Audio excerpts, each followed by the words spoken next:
नमस्कार, छत्तीसगढ़ का number 1 bulletin देख रहे हैं आप और मैं हूं आपके साथ अवंतिका श्रीवास्तव। शुरुआत करेंगे छत्तीसगढ़ की तमाम बड़ी खबरों के साथ। रायगढ़ से सबसे पहले एक बड़ी जानकारी। स्कूल बस हादसे का सीसीटीवी फुटेज अब सामने आ चुका है। ट्रेलर चालक की लापरवाही के चलते हादसा हुआ है, ये तस्वीरों के जरिए साफ तौर पर नजर आता है। घायल बच्चों से कलेक्टर और एसपी भी आज मिलने पहुंचे। गंभीर रूप से घायल 5 बच्चे जिनका इलाज लगातार चल रहा है। हादसे की तस्वीरें आपको विचलित कर सकती हैं, पहले ही सावधान कर दें। कल रायगढ़ के कंचनपुर में हादसा हुआ था, जिसकी तस्वीरें अब आप देखिए टीवी स्क्रीन पर।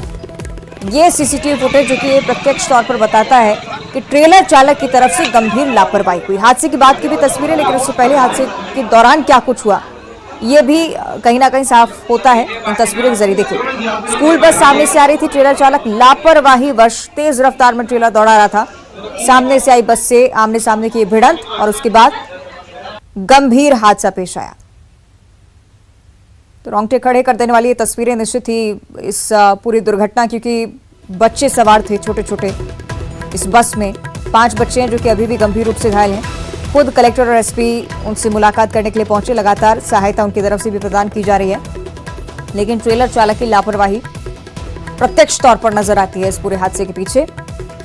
रायगढ़ के कंचनपुर की कल ये घटना सामने आई थी। विचलित कर देने वाली ये तस्वीरें, एक्सक्लूसिव तस्वीरें न्यूज़ 18 आप तक पहुंचा रहा है। सावधान करने को कई बार टोकती हुई ये तस्वीरें आपने देखी होंगी, लेकिन इसके बावजूद लापरवाही का सिलसिला थमता नहीं।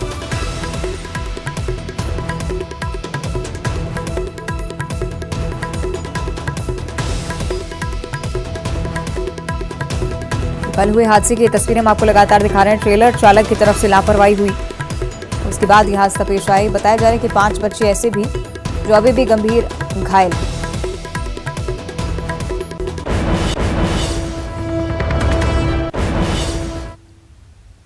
रायपुर से अगली बड़ी खबर, जहां युवाओं के नग्न प्रदर्शन का मामला सामने आया था। इस मामले को लेकर फर्जी जाति प्रमाण पत्र के आधार पर नौकरी करने वाले लोगों पर नकेल कसने के लिए लगातार कार्य किया जा रहा है। मामले पर मुख्य सचिव ने एक बैठक भी ली है। सीएस अमिताभ जैन ने 16 विभागों के सचिवों की बैठक ली। विभागों से अब तक हुई कार्रवाई की जानकारी मंगवाई गई है। फर्जी प्रमाण पत्र के सहारे नौकरी करने वालों को बर्खास्त किया जाएगा, ये साफ तौर पर निर्देश है। सीएस ने मामले में जल्द से जल्द कार्रवाई के निर्देश जारी कर दिए हैं। कोर्ट में लंबित प्रकरणों में भी स्टे के खिलाफ अपील करने वाले हैं, ये भी आने वाले समय में होगा। नग्न प्रदर्शन जरूर हुआ, लेकिन व्यापक स्तर पर इसका असर देखने को मिल रहा है।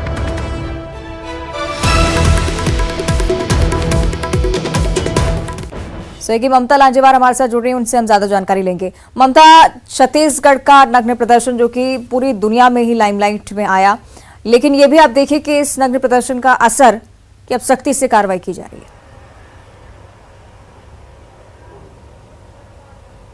देखिए, पहली बात तो ये है, इस तरह का प्रदर्शन होने की नौबत आनी ही नहीं चाहिए थी। आमरण अनशन पर बैठे थे और उसके बाद युवाओं का कहना है, हालांकि हम बार बार कह रहे हैं कि हम इस तरह के प्रोटेस्ट को सपोर्ट नहीं करते हैं, लेकिन युवाओं का कहना है कि वो फ्रस्ट्रेशन के लेवल तक चले गए थे। हालांकि बाद में कुछ डिटेल भी भेजी गई, जिसमें बताया गया कि उसमें से कुछ युवा जो है पहले से आपराधिक प्रकरणों में संलिप्त रहे हैं।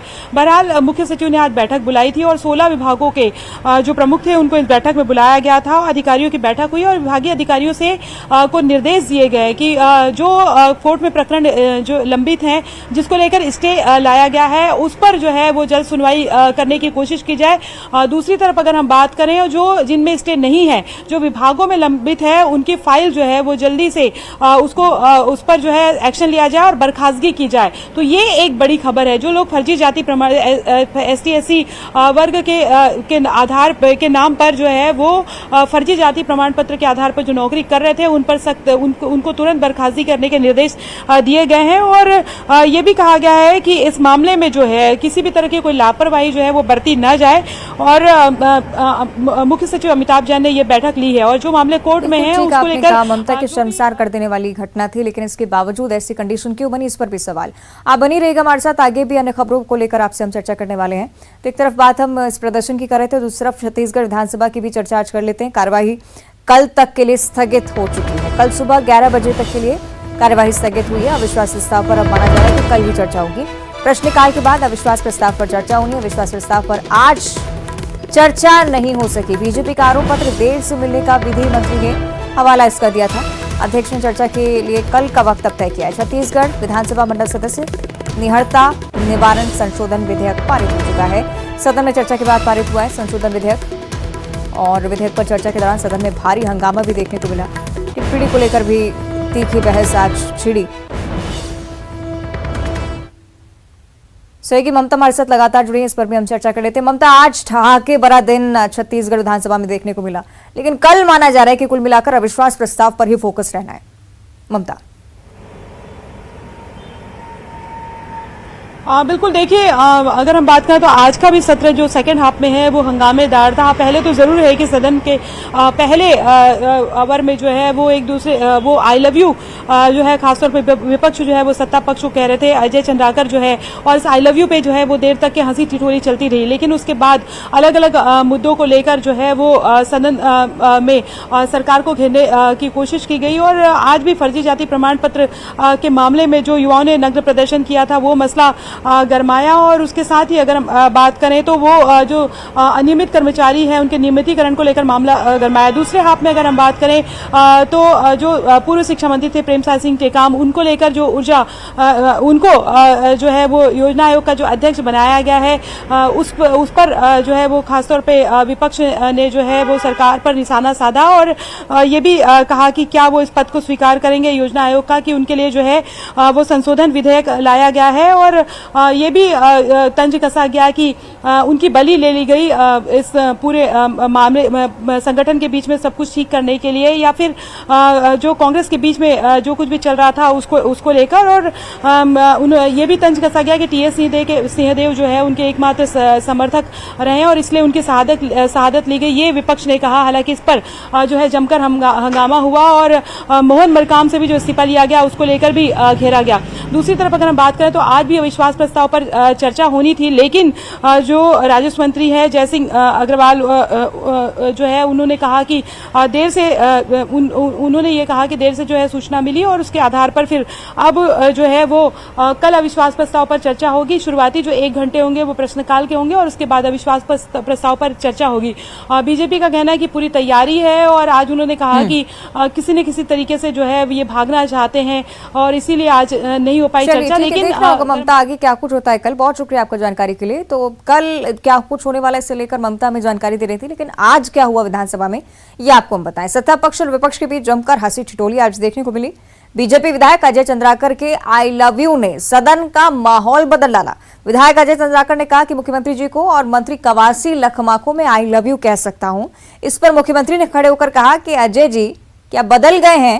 मुख्यमंत्री के जवाब के बाद सदन ठहाकों से गूंज उठा। कुछ स्थानों पर सड़क सतह की विभिन्न उसको कहता हूं। मुख्यमंत्री जी कहने के बाद हम उत्तेजित नहीं, उत्तेजित होते हैं। उनको आई लव यू बोले, क्या बोलते हैं लखमा जी को। अध्यक्ष जी, मुख्यमंत्री जी को भी अध्यक्ष जी, आई लव यू कर। अध्यक्ष जी, नहीं, आपने क्लियर नहीं किया कि आपने लखमा जी को किया कि लखमा जी के विभाग को आई लव यू बोला। लखमा जी को किया और मुख्यमंत्री जी को आई लव यू। अध्यक्ष महोदय, माननीय अध्यक्ष महोदय, अध्यक्ष जी, माननीय अध्यक्ष महोदय, जैसा कि आपने आसंदी से कहा, जैसे मैं आता हूं वो उत्तेजित हो जाते हैं, मतलब मैं प्रेरक का काम करते हैं, उत्प्रेरक। दूसरी बात ये, कल नक्सिक वर्णन कर रहे थे, आज उन्होंने आई लव यू उसको कह दिया। मतलब अजय जी के शौक में परिवर्तन हो रहा है क्या अध्यक्ष महोदय? माननीय अध्यक्ष महोदय, जी जी, माननीय स्पेशलिस्ट, अरे स्पेशलिस्ट है भाई, वो स्पेशलिस्ट। माननीय अध्यक्ष महोदय, आई लव यू शब्द किसके लिए उपयोग होता है? मैं माननीय अध्यक्ष महोदय, इधर मैं ये जानना चाहता हूँ कि चंद्राकर जी की उम्र क्या आई लव यू बोलने की है? क्यों नहीं? क्या करेंगे तो हमारा क्या होगा? चंद्राकर जी आप क्या कर रहे हैं? क्या नहीं, सबकी है। क्या है आपके दिमाग में भरी है अश्लीलता? माननीय अध्यक्ष महोदय, ये सीधा आरोप लगा रहे हैं। किसी को भी कह सकते, कुत्ते को भी बोलते हम तो आई लव यू। अरे उसमें मैं आपको प्यार करता हूँ, मैं आपसे प्यार करता हूँ, आपको माननीय अध्यक्ष महोदय, क्या बुराई है? अरुण जी, क्या बुराई है? आई लव यू एक्सपर्ट मेरे पास। अरे तो आप महोदय, माननीय सदन की तस्वीरें आज आपने देखी, लेकिन आज राजधानी में जर्जर सड़कों की स्थिति को लेकर भी बीजेपी ने सरकार को घेरने की कोशिश की थी। इसके साथ ही पूर्व मंत्री बृजमोहन अग्रवाल ने नगर निगम के कामों पर सवाल उठाए। इस पर नगरीय प्रशासन मंत्री शिव डहरिया ने बीजेपी पर निशाना साधा। कहा कि बीजेपी के शासन में शहरों की स्थिति सबसे ज्यादा खराब थी, कांग्रेस सरकार ने स्थिति में सुधार लाया है। उनके कार्यकाल में नगरीय निकाय के कर्मचारियों को वेतन नहीं मिलता था, आज हर महीने 7 तारीख को वेतन मिल जाता है। कितना पैसा स्वीकृत किया गया, गड्ढापुर बन गया है। रायपुर शहर में कुछ सड़कें ऐसी हैं जो बोटल नेक है। शारदा चौक से तत्यापारा की सड़क, हर बजट सत्र में मैंने भूपेश बघेल जी से आग्रह किया, उन्होंने कहा भी है कि हम इसको बनवाएंगे, परंतु अभी भी बजट में 10 करोड़ रखे, जबकि उसके लिए 40 करोड़ रुपए चाहिए और उस सड़क को बनाने के लिए कोई काम नहीं कर रहा है। मैंने मंत्री जी से पूछा कि रायपुर नगर निगम के लिए कुल कितने पैसे दिए, तो उसके पास में जवाब नहीं है। कुल कितने काम सैंक्शन हुए, कितने काम पूरे हुए, इसका जवाब नहीं है। छत्तीसगढ़ की राजधानी रायपुर के साथ में भूपेश बघेल जी और उनकी सरकार सौतेला व्यवहार कर रही है और जिनको पैसा दे रही है वो खाली कमीशन खाने का काम कर रहे हैं, भ्रष्टाचार कर। हमारे भाई बृजमोहन अग्रवाल जी ने प्रश्न उठाया था कि शहर की स्थिति ठीक नहीं है। भारतीय जनता पार्टी के राज में शहरों की स्थिति सबसे ज्यादा खराब स्थिति में थी। हमारी सरकार आने के बाद उन स्थितियों को हमने सुधारा है।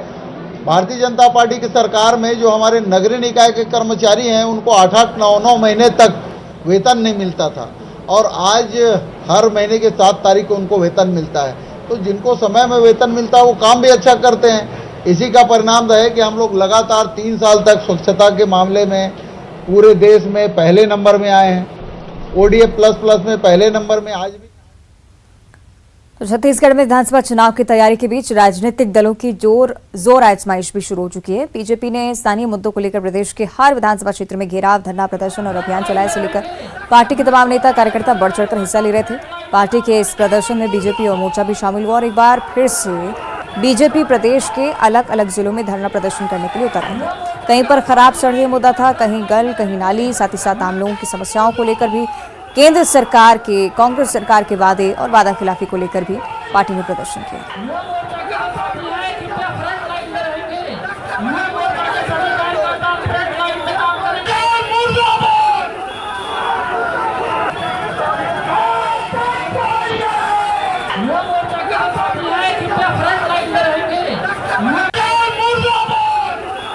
तो ये 3 तस्वीरें आप देख रहे हैं दुर्ग, सुकमा और धमतरी की, जहां पर बीजेपी कार्यकर्ता आज एक बार फिर से सड़कों पर थे, कांग्रेस सरकार पर लगातार निशाना साध रहे थे।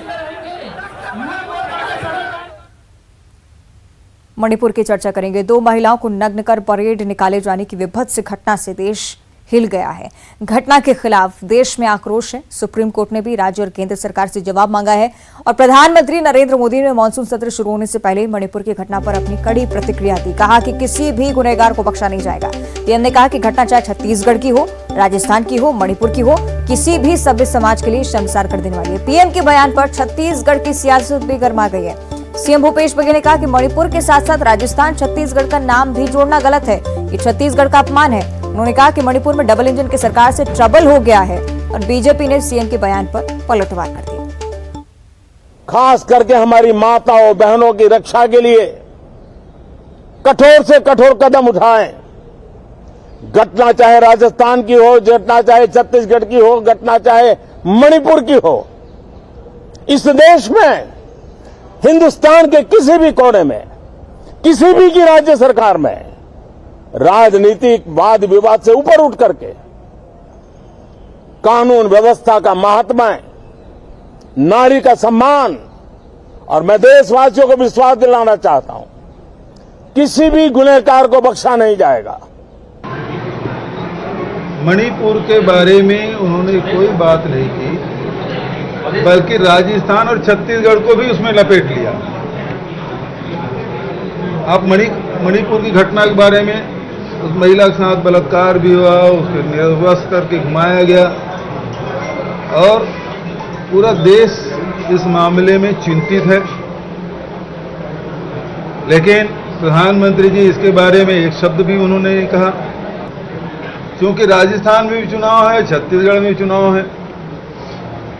इन दोनों को मणिपुर के साथ तुलना किए हैं, जबकि छत्तीसगढ़ में ऐसी कोई हालात, कोई परिस्थिति नहीं है।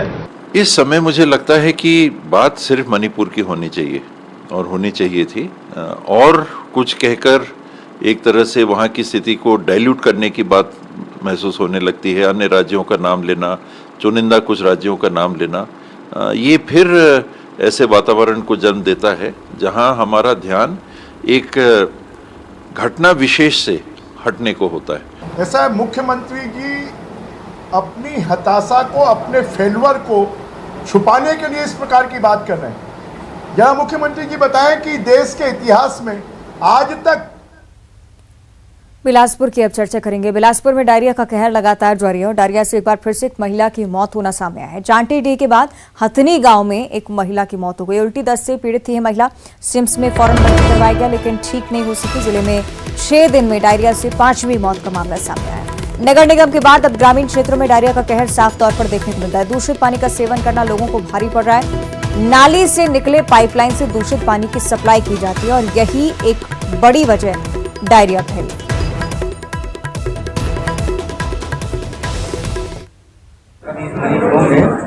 और अभी सब सेटल्ड है ठीक है।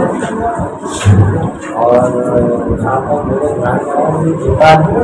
मेरे सर्दी वाली संकट था, आया था, बाकी संकट में लगभग ठीक है। अभी कौन सा बैक्टीरिया पाया गया सर? क्या जांच को पता चल पाया कि इसकी वजह से ये लोग यहाँ से पहले तो माइक्रोबायोलॉजी वाले बताएंगे आपको। यहाँ तो मेरे जो जानकारी है कि कोई आया है।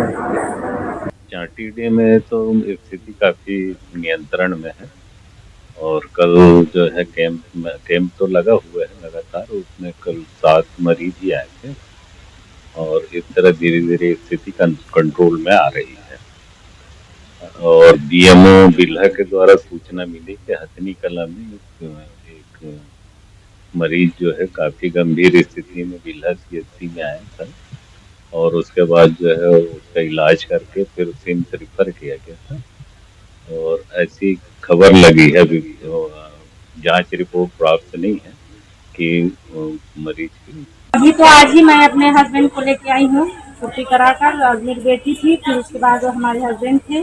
पानी की वजह से बहुत ज्यादा पानी गंदा था, उसके बावजूद अब जाकर थोड़ा सा वो किए हैं, लेकिन अभी पता नहीं अभी पता नहीं अभी पूरी साफ हुई है कि नहीं। टंकियों की सफाई नहीं होती होगी क्योंकि गंदगी पानी, इतना गंदा पानी आता था कि पूछो मत। हम लोग पार्षद को भी दिखाए हैं, ले जाके पानी का भी सैंपल दिखाए हैं, लेकिन पार्षद भी कोई उसमें कार्रवाई नहीं करते। और अब 25 सेकंड में खबर। रायपुर पुलिस की बड़ी